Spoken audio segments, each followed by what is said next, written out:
this time we're taking a look from DC Universe Series 18, the Bronze Tiger. Now, the Bronze Tiger is one of two figures in this wave that is not in any way connected with the Super Friends or Superpowers shows or toy lines. Bronze Tiger, firmly rooted in the DC Universe, created in the 70s by Dennis O'Neil.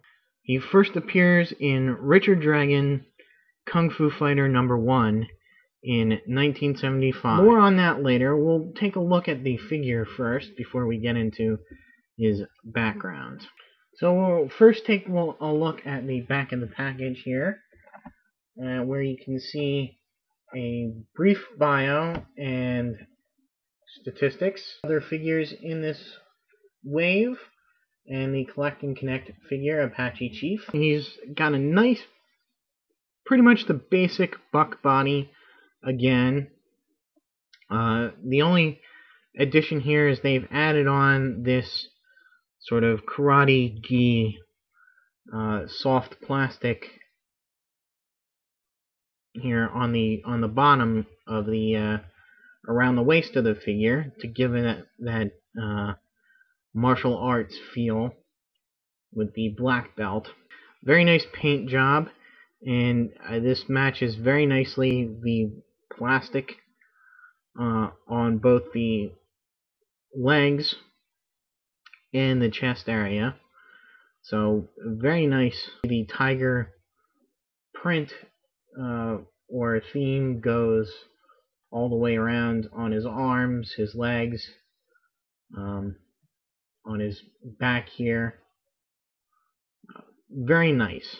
No problems with the paint. Being a martial artist, he comes with a lot of accessories. Unfortunately, he borrows from older DC Universe Classic figures, and you might notice that he comes in package holding these batons, which are reuses of the Nightwing Eskrima sticks. He does hold on to them quite well. They are a little loose in where this grid pattern is, but he can hold on pretty nice to both ends. Now, unlike Nightwing, he does not have a place to clip them in on his back. In fact, he has no way of holding any of his weapons save in his hands. The other two weapons he has stolen from the Deathstroke figure. Here's the staff and a sword, both of which he is able to hold only in certain positions. He can, like the bow, he can hold with two hands better than just one. The sword does fare better in certain positions, better than others. It is a little bit loose in there. He has one other accessory, and it is a alternate head. We can just pop his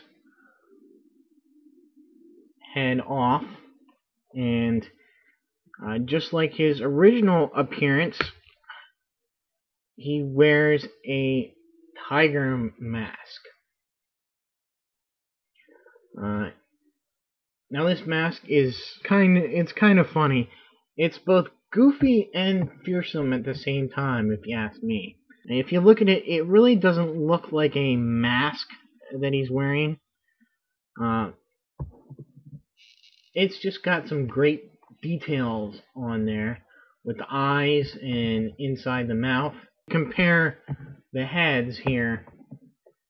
His eyes would be where the tongue is if this were a true mask. So I don't know how he sees out of the mask. But yeah, I guess you just gotta go with it. That's why I mean it's kind of goofy. but fearsome at the same time.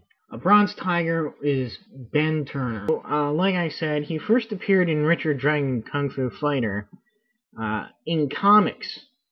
See, both Ben Turner and Richard Dragon were conceived as characters in a novel written by Dennis O'Neil and Jim Barry. When he wrote for Batman and later on created the Richard Dragon series, he brought a lot of those characters from the novel into the DC Comics universe, including the character who would become Lady Shiva. So, Ben Turner, when he was 10 years old, a burglar entered into his home and attacked his parents. And in defending them, he grabbed a knife, a kitchen knife, and killed the intruder, exonerated for the crime. But he still had a bunch of rage because of the attack. He tried to quell his rage through the discipline of martial arts. But being a teenager, he soon fell in with a wrong crowd and began to get involved in criminal acts. And he didn't like where this was going, so he decided to take a trip to the Far East to find himself, I guess, and escape this this cycle of violence. And he found a teacher by the name of O Sensei, and he studied with him for a while, and he soon met a new student of O Sensei, Richard Dragon, and together they trained and became quite proficient in the martial arts. Eventually they were approached to work for this quasi-governmental agency called GOOD. Yes, that's an acronym for Global Organization of Organized Defense. And they worked as agents for this body for a while. Turner was given an assignment, and his assignment was to infiltrate the secret society of assassins known as the League of Assassins.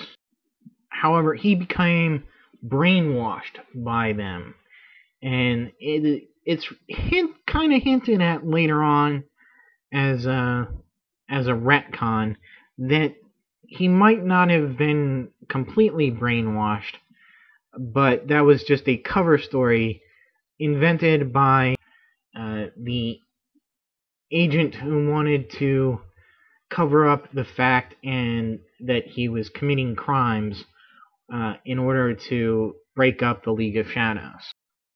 So for his first assignment, I believe, he was sent to kill Kathy Kane, who in the pre-crisis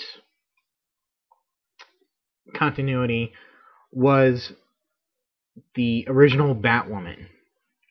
And post-crisis, it was changed where she wasn't Batwoman, she was just a friend of Bruce Wayne. For some reason or other, had discovered something about somebody, and they needed to eliminate her. Thus, the League of Assassins was called in.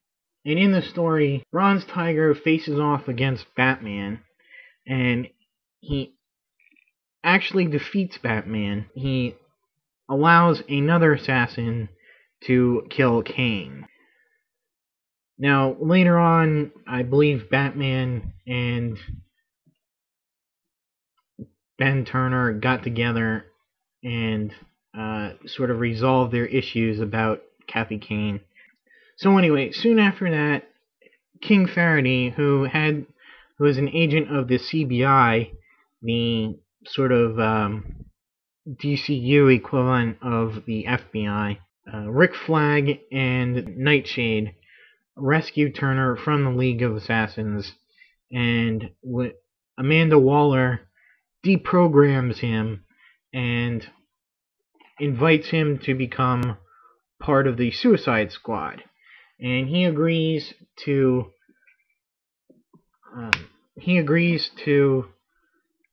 this because he wants to make up for all the wrong that he did as a member of the League of Assassins. And so he becomes a fairly big part of the Suicide Squad, taking over as leader when Rick Flag is supposed to have died. He meets Vixen, who becomes a member of the team, and he starts a relationship with her. After the first Suicide Squad sort of disbands, he sets off and creates a dojo of his own, and I think it's in Detroit, but it's there that he trains Gypsy, making her a better fighter and also engaging in a relationship with her. He aids Bruce Wayne when he's searching for Tim Drake's father, who's been kidnapped.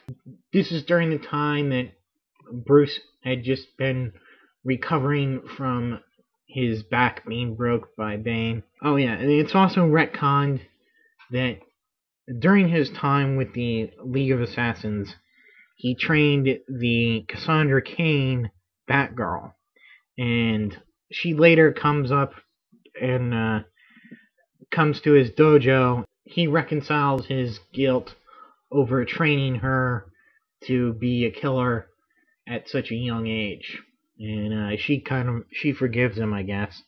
And recently he's returned to the Suicide Squad. They had a face-off against the Secret Six just recently, where he fought Catman. Bronze Tiger, he ties with Samurai for my favorite of the wave. Really great with the two heads here. All the weapons, even though they are borrowed from previous figures. He's a great figure and a great character. I guess that'll be it for the Bronze Tiger, and stay tuned for the last couple of videos on these Wave 18 figures. And until next time, I'll see you.